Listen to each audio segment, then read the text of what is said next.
जग जीवन हित जुगानंदानंद सत परमेश्वरी भगवान की देवादिदेव श्री गुरुनायक कुंतनाथ भगवान की परम पूज्य तपस्या जैसे सुंदर सावित्री देव की परम पूज्य आरिका सुरेवती माता जी की आरिका संघ की जिनवाणी माता की श्रीमद जैन धर्म की माता जी के चरणों में वंदना करते हुए साधुओं की सुलभ जी के चरणों में इच्छा में करते हुए आगम के शब्द को आपके समझ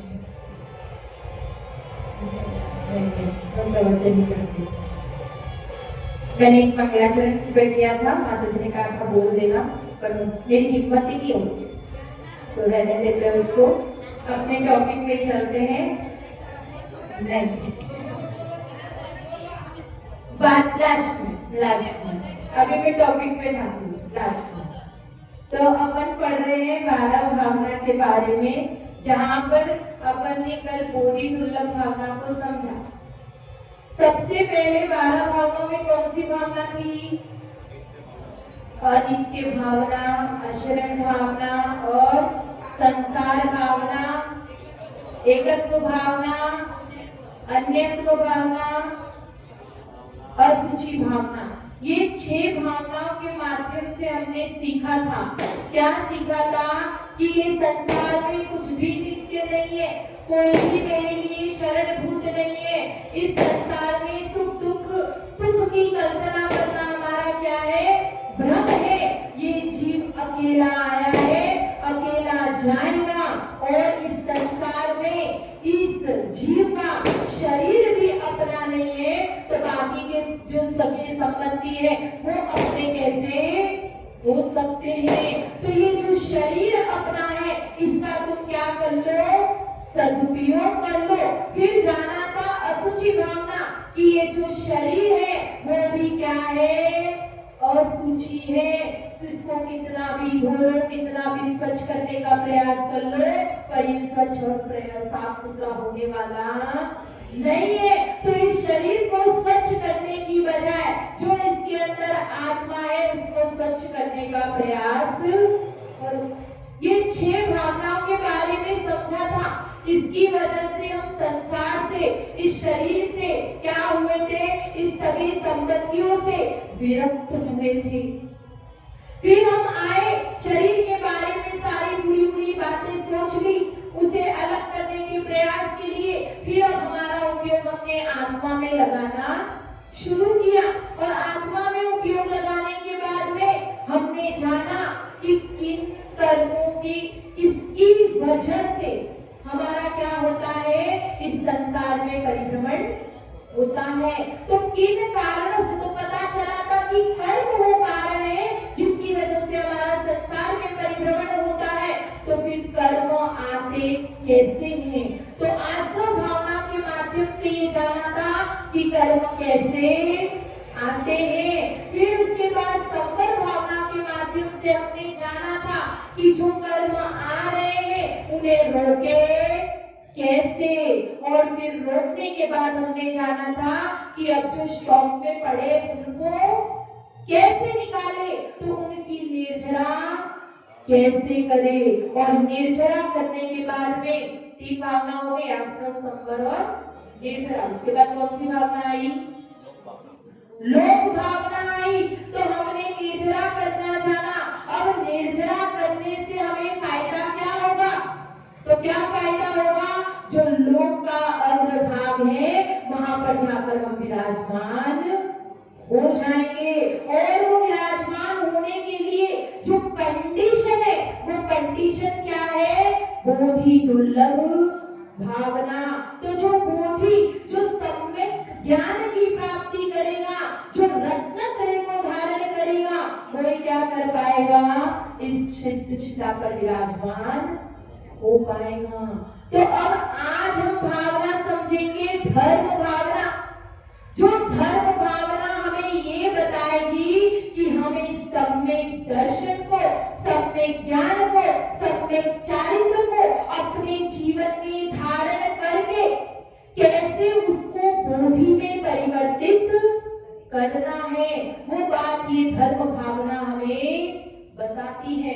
क्योंकि जिसकी बोधि होती है, जो रत्नत्रय का सम्यक प्रकार से धारण करता है, पालन करता है, तो उसका जो मरण होता है वो समाधि मरण कहलाता है। और जिसकी समाधि मरण होता है, जिसका संलेखना पूर्वक मरण होता है, वो कुछ ही भवों में क्या कर लेता है, मोक्ष को प्राप्त कर लेता है। तो इसीलिए ये जो आज की धर्म भावना है वो हमें समझाएगी कि इस बोधि को कैसे प्राप्त करें। बोधि को प्राप्त करने के बाद में हम सिद्ध शिला पर जाके विराजमान हो जाएंगे, आश्रम संवर और निर्जरा के माध्यम से। तो धर्म भावना क्या होती है? धर्म के स्वरूप का बार बार चिंतन करना। धर्म के अलावा हमें कोई भी सुख प्रदान कर नहीं सकता। इस प्रकार का बार बार चिंतन करना, बार बार भावना भाना, तो जिससे क्या होगा, हमारे अंदर धर्म स्थापित हो जाएगा। क्या होता है धर्म? किसे कहते हैं धर्म? धर्म में क्यों करना चाहिए धर्म? धर्म क्यों करना चाहिए? हाँ, रत्नत्रय के लिए, ठीक है। और मोक्ष प्राप्ति के लिए। क्या धर्म करना सिर्फ इतना है कि पूजा कर लिया, अभिषेक कर लिया, जाकर अपन मंदिर में एक एक घंटा बैठकर आ गए, क्या ये धर्म करना है? हाँ, आज हमने व्यवहार जो धर्म है उसको इतना करते हैं, 2-2 घंटे मंदिर में बैठ जाएंगे, यहाँ के स्वाध्याय करेंगे, सब कुछ करेंगे, लेकिन जैसे ही यहाँ से बाहर निकलेंगे तो क्या हो जाएगा? सब कुछ खत्म। धर्म क्या है? घर जाकर हम भूल जाते हैं।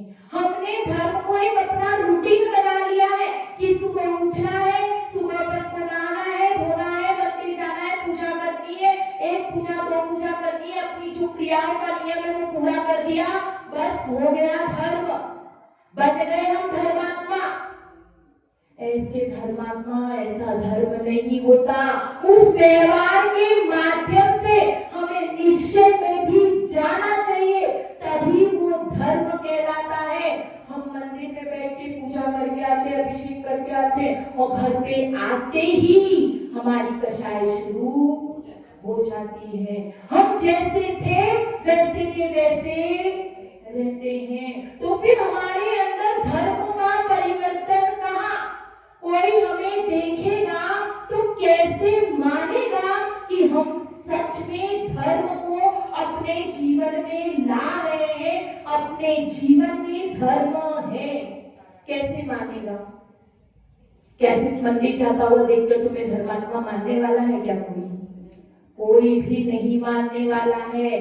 जो धर्म करने से, जो क्रिया करने से आत्मा में जो परिणाम आने चाहिए, जो भावों में निर्मलता होनी चाहिए, वो दिखनी चाहिए। वो लोगों को दिखे नहीं तो एटलीस्ट महसूस होनी चाहिए। और लोगों को महसूस नहीं हो कोई बात नहीं, हमें स्वयं को स्वयं तो महसूस होना चाहिए कि हम कुछ तो कर रहे हैं, हम धर्म के नाम पे टाइम पास नहीं कर रहे।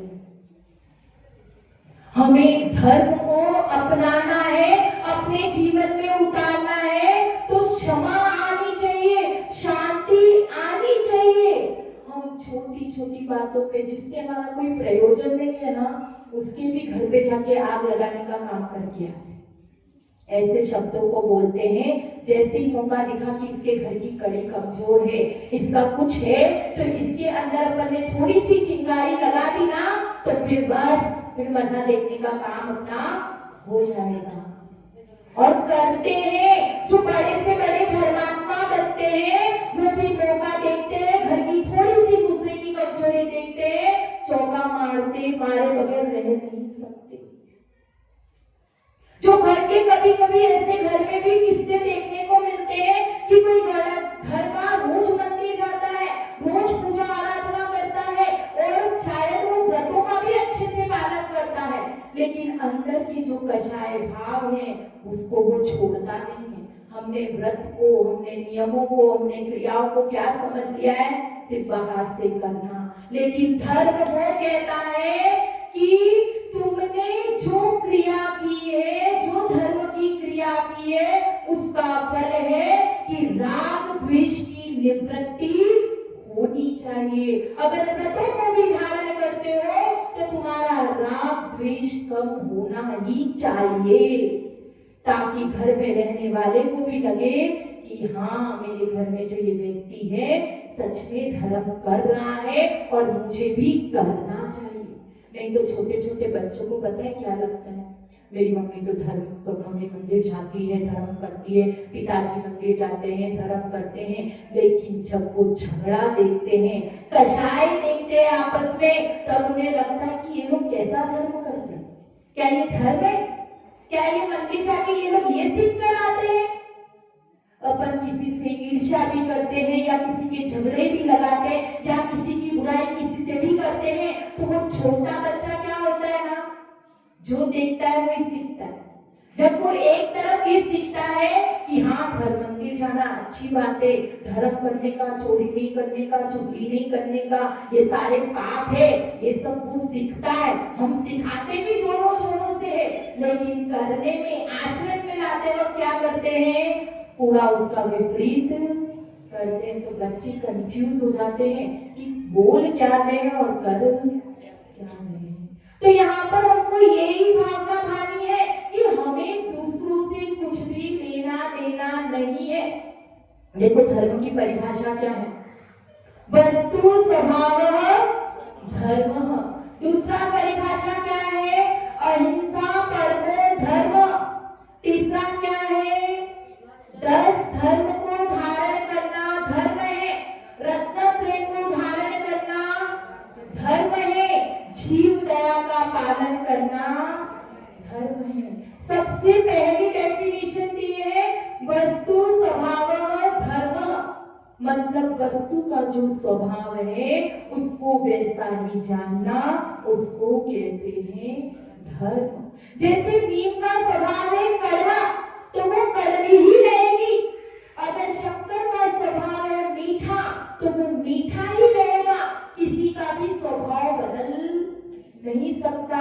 जो जिसका जो स्वभाव है उसी के रूप में वो रहता है। अगर नीम ने अपना स्वभाव छोड़ दिया, शक्कर ने अपना स्वभाव छोड़ दिया, तो क्या होगा?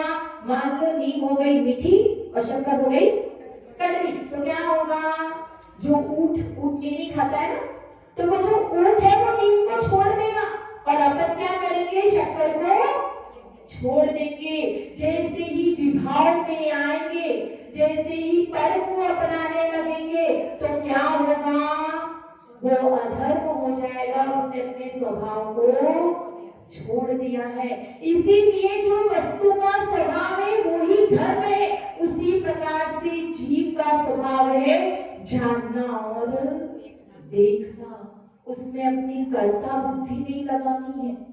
किसी को कुछ करते हुए देख रहे हैं तो हमारा प्रयास क्या रहता है कि उसको हम बदले, उसको हम चेंज करें, उसको हम सही करें। और वो सही करने में, बदलने में, चेंज करने में क्या हो जाता है? हम उससे लड़ते रहते हैं, झगड़ते रहते हैं और कुछ भी हासिल होता नहीं है। क्योंकि जो जीव ने अपने कर्म किए हैं तो उसका भोक्ता तो वो स्वयं है। जो भोग शुभ अशुभ कर्म किए हैं उसे स्वयं को भोगने ही पड़ेंगे। और आप चाहो कि आप उसको चेंज कर दो, उसको सही रास्ते पे ले आओ, तो ऐसा हो नहीं सकता और अपना कल्याण जरूर कर दोगे। एक छोटी सी कहानी आती है।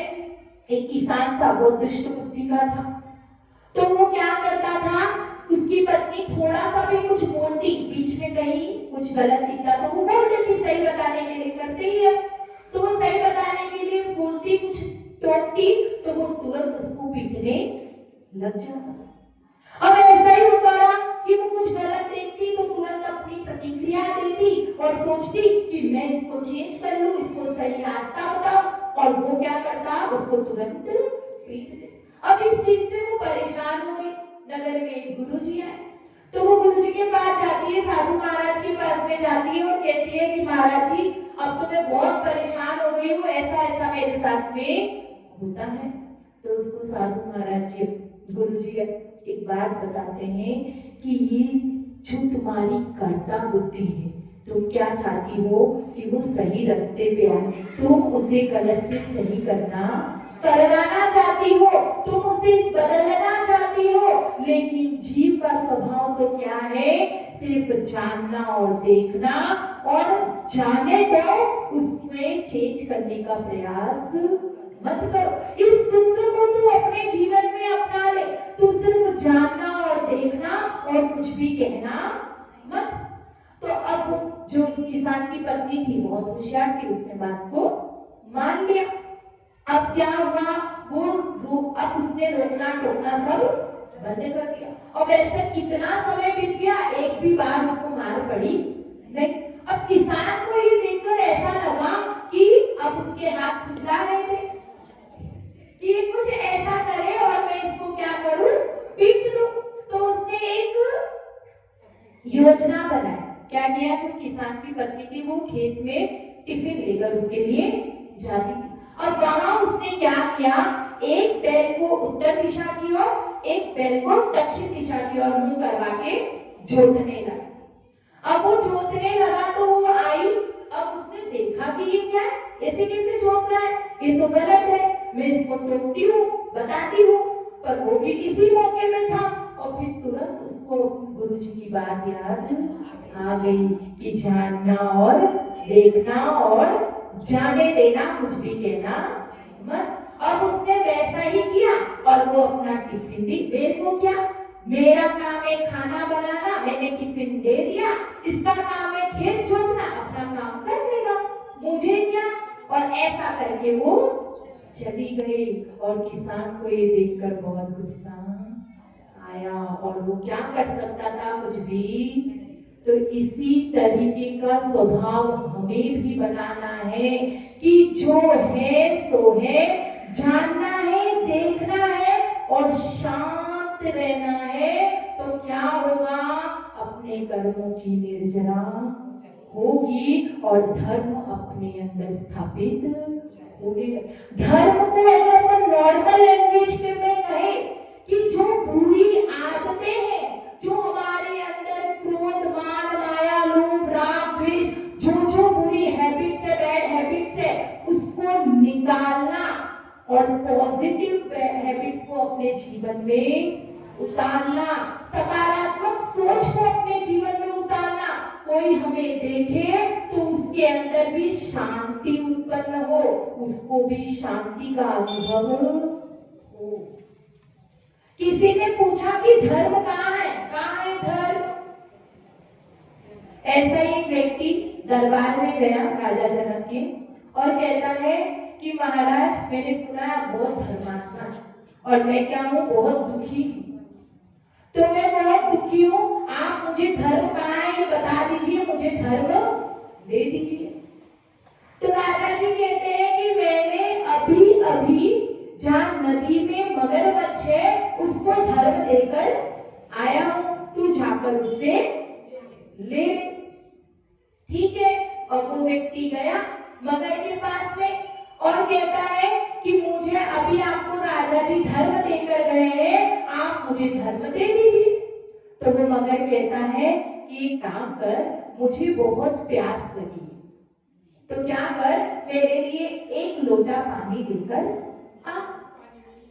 तो अब वो व्यक्ति कहता है कि मुझे तो बड़ी हंसी आ रही है बात सुनकर, क्योंकि तुम पानी में ही रहते हो और तुम्हें क्या लग रही है, प्यास लग रही है, ये बात तो कुछ जमी नहीं। तो उतने पे वो मगर जवाब देता है, इसी प्रकार से तुम मुझसे धर्म मांग रहे हो तो मुझे बड़ी हंसी आ रही है, क्योंकि धर्म कहाँ है, तेरे स्वयं के अंदर है, तेरी आत्मा में धर्म है और तू उसे क्या कर रहा है, बाहर खोज रहा है। तो मुझे तेरी इस बात पर हंसी आ रही है।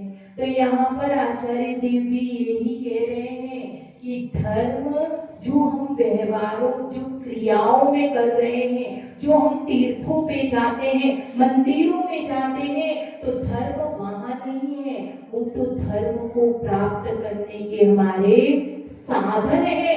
उन साधन के माध्यम से अपने अंदर धर्म को धारण करो, उसे उत्पन्न करो, क्योंकि जो स्वभाव है वो ही धर्म है। अहिंसा परमो धर्म है। रत्नत्रय को धारण करो। चाहे धर्म भी दो प्रकार का है रत्नत्रय में भी, एक तो है श्रावक का धर्म और एक है मुनियों का धर्म। तो जितनी तुम्हारी स्थिति है, जितना कर सकते हो श्रावक के धर्म, अगर मुनि व्रतों को धारण नहीं कर सकते तो श्रावक व्रतों को धारण, और धीरे धीरे धीरे, और जो श्रावक का मुख्य धर्म है दान पूजा मुखम, तो उस दान पूजा के माध्यम से धीरे धीरे मुनि व्रतों को धारण करो। और सबसे बड़ा अपना जैन धर्म का सिद्धांत है कि अहिंसा परमो धर्म। सभी जीवों के प्रति दया का भाव रखना, किसी के भी प्रति क्रूरता के भाव नहीं होने चाहिए, क्योंकि जो दया धर्म है वही हमारा जैन धर्म का मूलभूत सिद्धांत है। जिसने दया को अपना लिया वो ही सच्चा जैनी है। और दया के माध्यम से, अहिंसा के माध्यम से क्रूर से क्रूर जो जीव होता है ना, उसमें भी परिवर्तन आ सकते हैं। ये कहानी सुनी होगी, एक राजा के दरबार में दीवान जी थे, याद आई? अब वो दीवान जी थे, तो जो राजा था, दीवान जी क्या थे? परोपकारी थे, अहिंसक थे।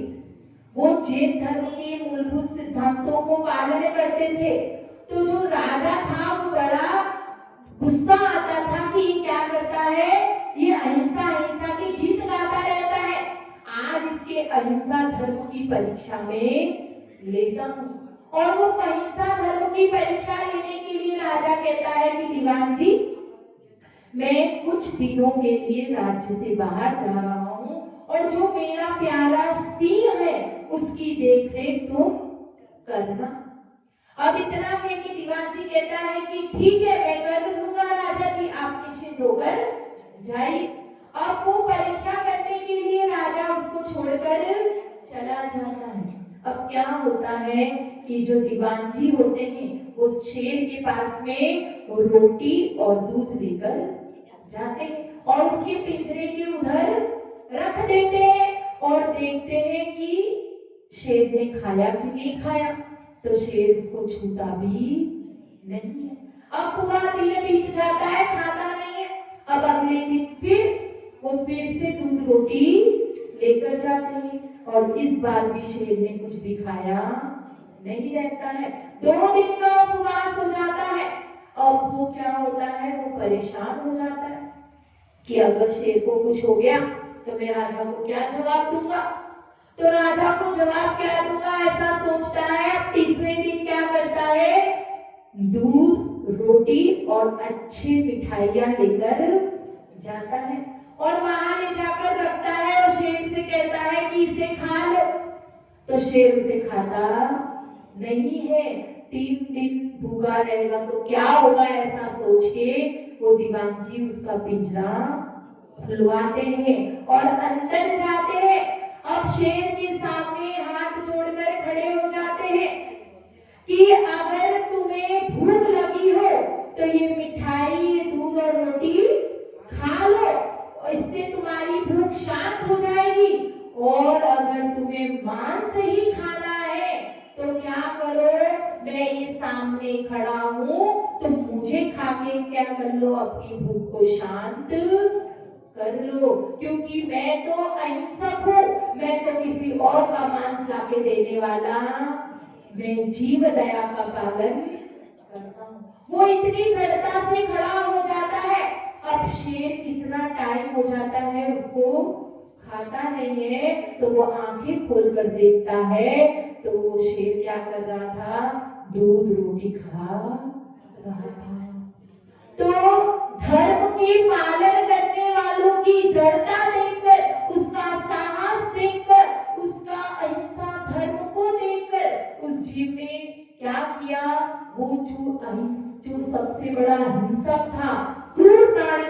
वो भी शांत हो गया और उसने दूध रोटी को खाना स्वीकार कर लिया। तो ऐसे दया धर्म को अपने जीवन में जब उसने अंगीकार किया तो उसका प्रभाव एक शेर पर भी पड़ा कि नहीं पड़ा? कुछ बोलकर बताना पड़ा क्या उसको? कुछ भी बोलकर नहीं बताना पड़ा। वो दया धर्म को जी रहा था, अनुभव कर रहा था, महसूस कर रहा था। तो उसकी वजह से जो पूरा वातावरण निर्मित हुआ वो भी क्या हो गया? दया का भाव उस शेर में भी आ गया। तो बस इसी तरीके का कार्य हमें हमारे अंदर भी करना है। तो ऑटोमेटिकली सामने वाले को बोल बोल के नहीं बताना पड़ेगा मैं धर्मात्मा हूं, मैं ऐसा धर्म करता हूं, मैं ये करता हूं। वो खुद ही आपकी ऑरा से, आपके प्रेजेंस से फील करने लगेगा कि वास्तव में इसने अपने धर्म को अपनाया है, वास्तव में इसके भाव कुछ अलग हैं, कुछ अलग इसके अंदर से महसूस हो रहा है और वो महसूस करके अपने आप चेंज हो जाएगा। उपदेश दे दे के चेंज करने की बजाय अपने आचरण में लाकर अपने आप को चेंज कर दो तो सामने वाला ऑटोमेटिकली आपको देख के चेंज हो जाएगा। और वो हो नहीं हो, हमें क्या, हमें तो हमारा चेंज, हमें हमारा इस संसार भर भ्रमण को तोड़ना है, हमें हमारा कल्याण करना है, बाकी दूसरे से कुछ भी मतलब नहीं है। हम हमारा उपकार करते जाएंगे, उस बीच में दूसरे का उपकार हो गया तो बहुत अच्छी बात है, नहीं भी हुआ तो अपना तो हो ही जाएगा। इन्हीं भावनाओं के साथ जय बोलो अच्छे से सुंदर सागर जी की देवी होगी तरफ पुजारी वासने मती माता जी की संग की शुभ अच्छे से सागर जी महाराज जी से नम्र निवेदन करते हैं कि अपनी अमृत में